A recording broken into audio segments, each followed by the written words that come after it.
Teddy Feinberg, Brook Stockburger, Teddy and Brook Show. Brook, how you doing? Doing well. How about yourself? I'm doing real well. Let's talk about district basketball, and well, there's some different storylines to get to, and I guess the first one I'll bring up is Tommy Morrow, Mayfield coach, House, absolutely pummeled in a house fire this past week.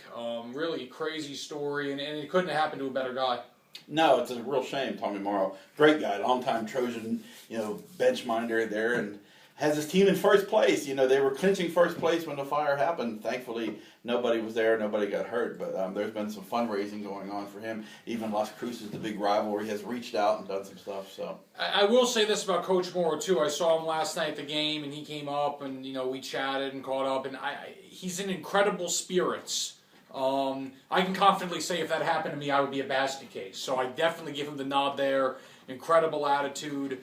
And no one in the family was hurt. He does have 4 children. His wife wasn't in town last weekend. She was in Albuquerque. So everyone walked away unscathed, and that's always a positive thing. But our thoughts and prayers are definitely with him and his family. Let's talk about on the court, boys basketball. We'll talk District 3, 5A for starters, boys and girls. You alluded to it. Boys beat Alamogordo last night in the district quarterfinals. They travel to Gadsden for a semifinal game on Thursday at 7 p.m. In girls hoops, Cruces High is the number 2 seed, hosts number 4 Oñate. Yeah, this is trying to set up to get into that state tournament. The Trojans will be hosting both games on Saturday, both championship games. So George Maya, his team's just been a great. Yeah, program. just juggernaut. That's the word I was trying to pull out of my brain. Yes, they're going to be very tough at home no matter who they face. Oñate is just happy to be this far when they play Thursday night, tonight probably as you watch this. But so it'll be interesting to see who makes it to those final games. Gadsden was playing without 2 key players, including Erica and Naya, who really suffered a very bad broken leg, and we really hope that she's okay. Our thoughts and prayers are with her and her family as well. Brook mentioned it, Oñate, if they get past Cruces, it's going to be a monumental upset. Cruces really handled them very handily than 2 games this year during the regular season. Gadsden Cruces is highly entertaining. It should be very competitive. Cruces High is playing their best ball of the year. We know what Gadsden brings to the table, a great team, very well coached. They do not beat themselves. Always tough on their home floor too. So that's truly a toss-up game. I can't predict which way it's going to go, but I think it's going to be a great one. If you can get down to Anthony, it would be well worth your time. District 3 4A, Centennial, girls and boys are hosting their championship games on Saturday. In District 6 2A, Mesilla Valley Christian is hosting a Saturday championship game.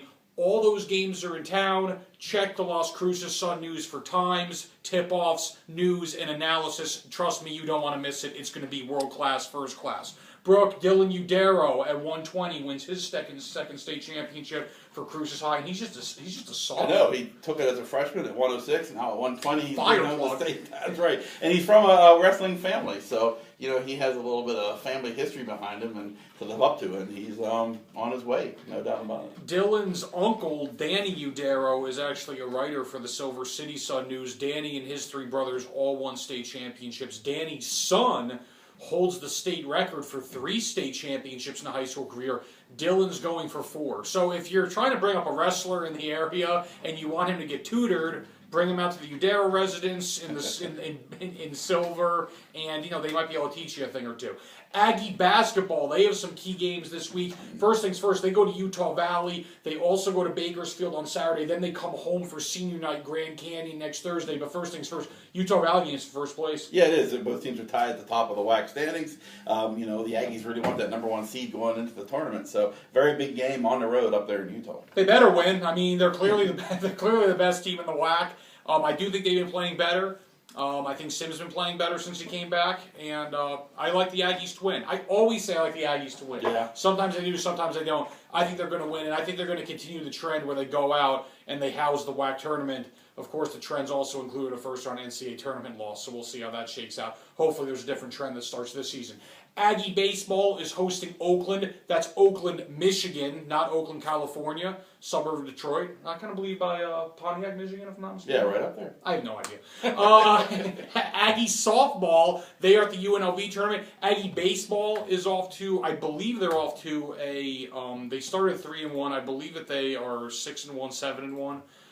And Aggie softball also, They won out at UTEP this past week, so both teams are winning a lot of games early in the season, and we will certainly put a greater emphasis and focus on them as the spring season moves along here.